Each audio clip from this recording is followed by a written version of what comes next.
শুনছো? হ্যাঁ বল। ভাত রান্না হয়ে গেছে, খাই লিবে চলো। তুই পুকুর ঘাটের পানে যা, দুইজন মিলে একসাথে চান করিয়া খাই লব ভাত। জলদি আসো। আরে হাতের কাজটা রেখে যাই।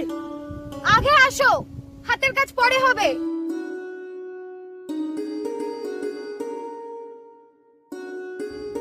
তবে রে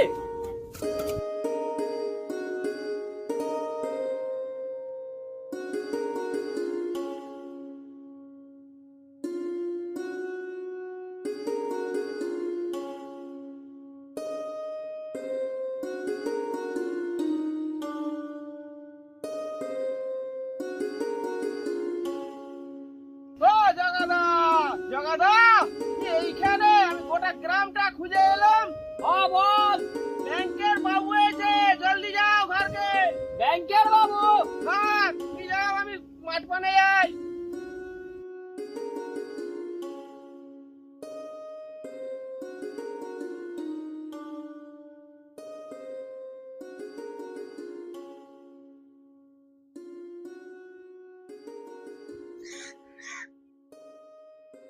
ও বলে, এই যে যদুনাথ, তোমাকে বলে গেলাম বাড়িতে এসে, তার আগে নোটিশও দিলাম, হ্যাঁ, যে ব্যাংকের কিস্তি না শোধ করলে তোমার এই ভিটে বাড়ি সব দখল হয়ে যাবে। হ্যাঁ, তুমি তো শুনলে না, তোমার কিন্তু বাস্তব ভিটে সব দখল হয়ে গেল। হ্যাঁ, এই কথাটা বলতেই আমি তোমার বাড়িতে এলাম। চাষবাস হয় না। এখন তো ব্যাংক তো সেটা শুনবে না বাবা। আমি আর আমি তাহলে চলি, হ্যাঁ, এই খবরটা দিতে আর এই নোটিশের কাগজটা দিতে তোমার বাড়িতে এলাম। আসি, হ্যাঁ।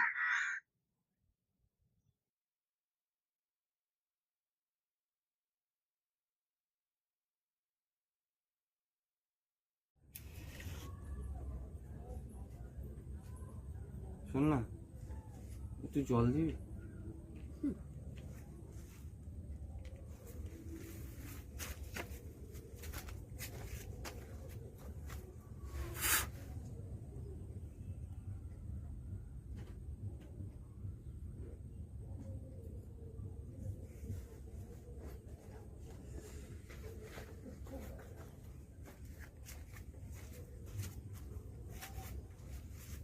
নাও। হ্যাঁ দে।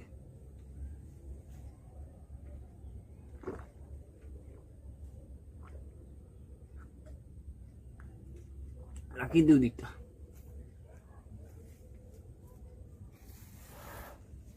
আচ্ছা, আমরা ব্যাংকের বড় বাবুর হাত পাও ধরলে ভিটে বাড়িটা ছাড়ি দিবে? না রে, দিবে না। চেষ্টা করতে তো দোষ নাই। দোষ তো নাই, কিন্তু লাভও নাই।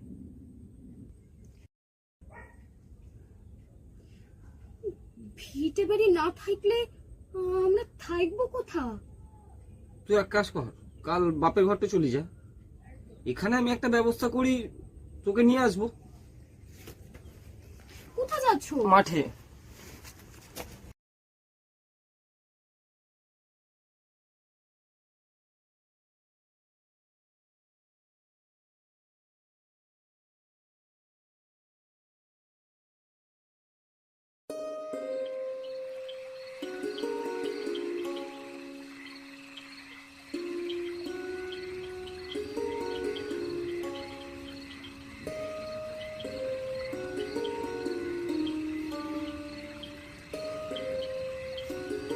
এই শোন না,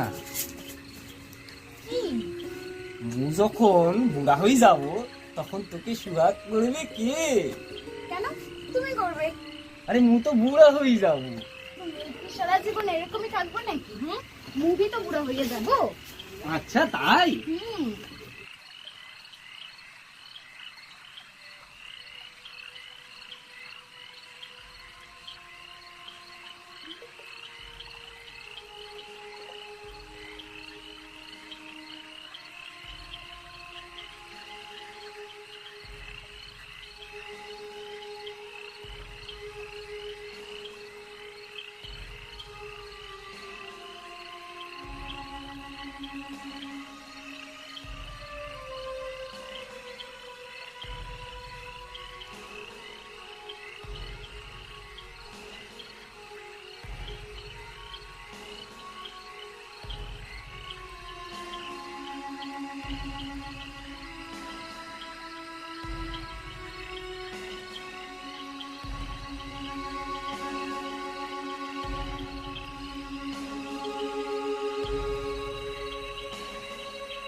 এই মুহূর্তে আমরা দাঁড়িয়ে আছি স্বপ্নগড়ের সেই গাছটার সামনে, যেখানে জগন্নাথবাবু কাল রাতে গলায় দড়ি দিয়ে আত্মহত্যা করেছে। পুলিশের তরফ থেকে আমরা কোনো রকম খবর এখন পর্যন্ত পাইনি। আমরা পাড়া প্রতিবেশীর থেকে জেনে নেব ঘটনাটা কালকে ঠিক কী ঘটেছিল। দাদা, আপনার নামটা? কানাইলাল সামন্ত। আচ্ছা, গতকাল নাকি আপনার সাথে জগন্নাথবাবুর শেষবারের মতো কথা হয়েছিল? কথা ব্যাংকের লোক এসেছিল, সেই খবরটাই আমি দিতে গেছিলাম পুকুরঘাটে জগন্নাথ দাকে। আচ্ছা, জগন্নাথবাবু সেই সময় ওখানে কি করছিলেন, মানে আপনি গিয়ে ঠিক কী দেখলেন? জগন্নাথ দা ওনার বউ নাই ছিল। আমাদের কাছে কিন্তু এখন কোনো কিছুই স্পষ্ট হলো না। এই মুহূর্তে সমস্তটাই ধোঁয়াশার মতো। ক্যামেরাম্যান দীপের সাথে আমি অসীম।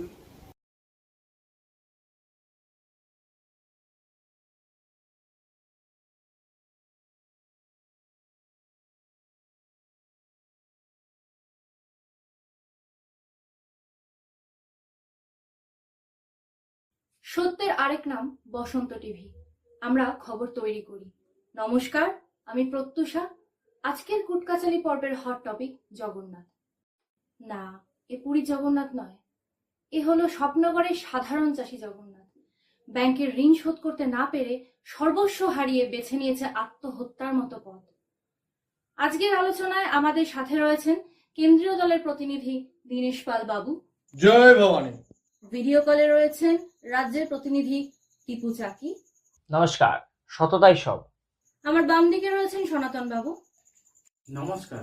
এবং রয়েছেন অভিরূপ ঢোল। সকলকে নমস্কার। দীপু, তোমাকে দিয়ে শুরু করা যাক। জগন্নাথ বাবুর মৃত্যুতে তোমার প্রতিক্রিয়া কি? আমি তো বলবো এর জন্য সরাসরি কেন্দ্রীয় সরকারই দায়ী। কেন্দ্র সরকার তাই মানে? কেন্দ্র সরকার কি জগন্নাথকে মরতে বলেছিল কি? এটা সুইসাইড কেস। লোন শোধ করতে পারেনি, সুইসাইড করেছে। দেখতে গেলে এটা রাজ্য সরকারের গাফিলতির জন্যই হয়েছে। রাজ্য সরকারের গাফিলতির জন্য হয়েছে মানে? রাজ্য সরকার কি লোনটা দিয়েছিল নাকি? লোনটা তো দিয়েছিল ব্যাংক। আর আমরা যতটুকু জানি তাতে এই ব্যাংকগুলো তো কেন্দ্রীয় সরকারের অধীনস্থ।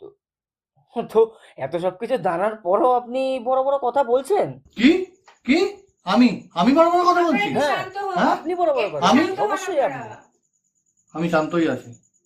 তা খোকা, তোমার সরকার নাকি এই রাজ্যে উন্নয়নের বন্যা বইয়ে দিয়েছে। তা কি এমন বন্যাটা বইলো যে একটা চাষি কি সুইসাইড করতে বাধ্য হলো? তাহলে শুনুন, তা এই বিষয়টা নিয়ে আপনার জেনে রাখা দরকার। এবং এখানে উপস্থিত মানে এই সবাই উপস্থিত সমস্ত বিশিষ্ট ব্যক্তিবর্গের জেনে রাখা দরকার। রাজ্য সরকারের তরফ থেকে ঘোষণা করা হয়েছে যে মৃত চাষী শ্রী জগন্নাথ বাবুর স্ত্রীর হাতে 2 লক্ষ টাকা আর্থিক অনুদান তুলে দেওয়া হবে। এই টাকাটা আগে দিলে মানুষটা সুসাইডই করতো না। আগে দিলে মানে আগে ঘটেছিল নাকি? আপনারা কি ঘটনা ঘটা অপেক্ষা বসে থাকেন? উল্টোপাল্টা কবে কথা ঘটবে? বলবেন। কবে ঘটবে? প্লিজ যা আপনারা ঘটনা একটু আগে শান্ত কোন দিন হন। ঘটেছে? বলুন আপনি। সনাতন বাবু, আপনি অনেকক্ষণ ধরে কিছু বলছেন না। জগন্নাথ বাবুর মৃত্যুতে আপনার প্রতিক্রিয়া কি? কি আর বলবো, আমার তো হাসি পাচ্ছে। জগন্নাথ বাবুর মৃত্যুতে আপনার হাসি পাচ্ছে? জগন্নাথ বাবুর মৃত্যুতে আমার হাসি পেতে যাবে কেন? এনারা জগন্নাথ বাবুর মৃত্যুকে নিয়ে যে রাজনীতিটা করছে সেটা দেখে আমার হাসি পাচ্ছে। বারে বারে অসহায় গরিব মানুষগুলো সাহায্যের অভাবে প্রাণ দেবে, আর এনারা প্রত্যেকবারই এইভাবেই রাজনীতিটা করে যাবে। যাচ্ছে তাই, আর কি বলার কিচ্ছু নেই। আচ্ছা আচ্ছা, আপনার কাছে সনাতন বাবু আমরা পরে আসছি। তার আগে জেনে নেব জনগণ কি বলতে চায়। শুনে নি ফোনের ওপারে কে আছেন। হ্যালো হ্যালো, হ্যাঁ কে বলছেন? একটু জোরে বলুন প্লিজ। আপনারা সবাই মিলে যে ডেড বডি তুলে ফুটবল খেলছেন, আমি সেই জগন্নাথ বলছি। আমরা ভারতবাসী, আমরা ভারতবাসী, আমরা ভারতবাসী, আমরা ভারতবাসী,